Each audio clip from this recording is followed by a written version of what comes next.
수치심. 우리가 평소에 잘 사용하지 않는 단어입니다. 다른 사람과 대화를 할 때는 물론이고 제 스스로도 수치심을 느낀다고 인지하지는 못하는 것 같습니다. 심지어 정말 수치스러운 상황에서도요. 단어만 봐도 어쩐지 피하고 싶고 난처한 느낌이 들게 합니다. 여러분들은 어떠신가요? 인간은 기본적으로 사회적인 동물이기 때문에 타인의 공감과 인정, 사랑 등의 감정을 느껴야만 행복할 수 있습니다. 때문에 당연하게도 관계의 단절이나 상대방의 거절 등을 극도로 피하려 합니다. 외로움과 고립감도 마찬가지입니다. 최근 발표된 연구에 따르면 외로움은 술이나 담배보다도 건강에 안 좋은 영향을 미칠 수 있다고 합니다. 그래서 사람은 다른 무리에 소속되거나 인정받기 위해 다양한 방면으로 노력합니다. 가족들이나 친구들에게, 그리고 직장에서도 말이죠.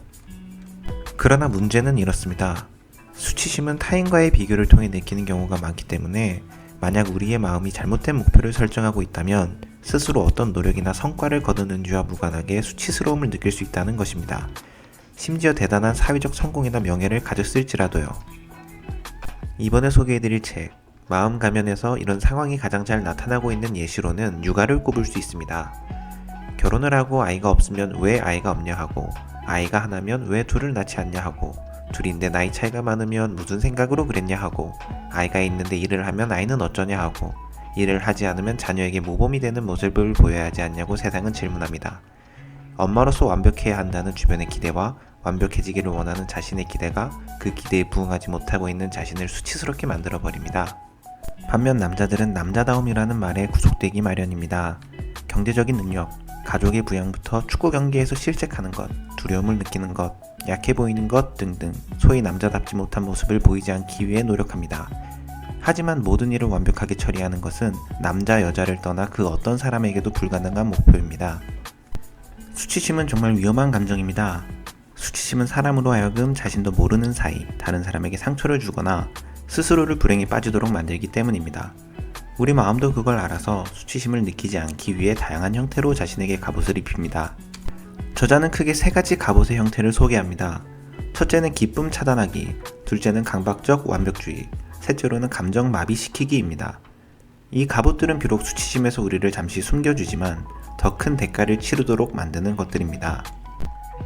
기쁨을 차단한다는 것은 실망하지 않기 위해 기대도 하지 않는 것이라고 할 수 있습니다. 이 갑옷은 사람으로 하여금 회의적인 태도를 갖게 합니다. 성공하지 못할 테니 아예 도전조차 하지 않게 됩니다. 그러나 모두 아시다시피 슛을 하지 않으면 공이 골대에 들어갈 가능성은 0%입니다.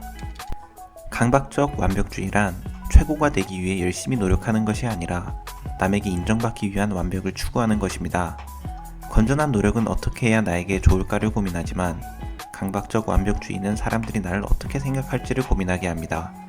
마치 밑 빠진 독에 물을 붓는 것과 같다고 할 수 있습니다.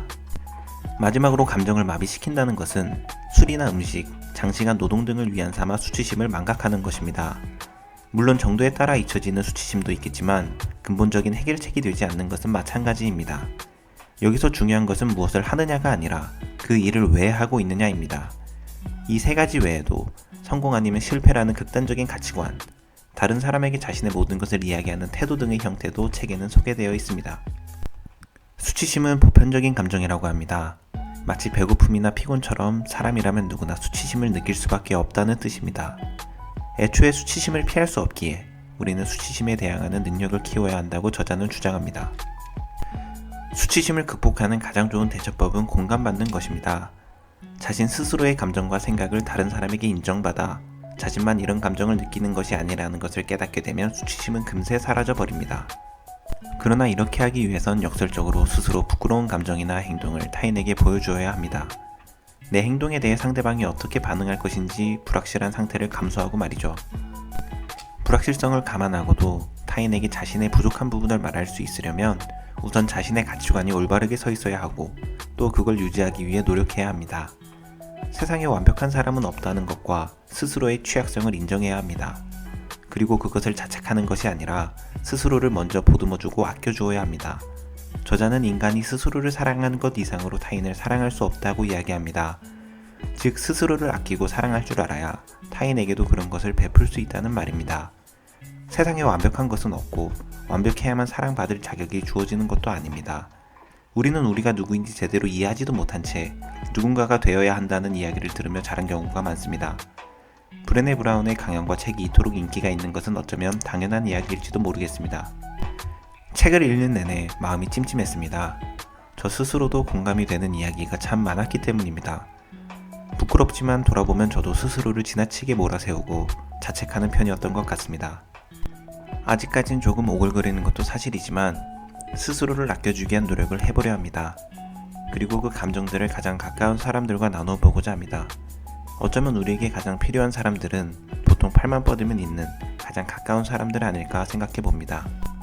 부끄러운 마음이 클수록 그것에 공감해주는 사람들이 주는 위안도 더 클 것입니다. 그리고 이런 따뜻한 감정들이 바로 우리로 하여금 이 힘든 인생을 살아가도록 하는 진정한 힘이 아닐까요? 그리고 세상 사람들이 모두 서로에게 그렇게 해준다면 우리가 사는 세상이 정말 많이 좋은 쪽으로 변할 것 같습니다. 저부터 그런 사람이 되어보고자 합니다. 그럼 다음에도 재미있는 책 이야기로 찾아뵙겠습니다. 감사합니다.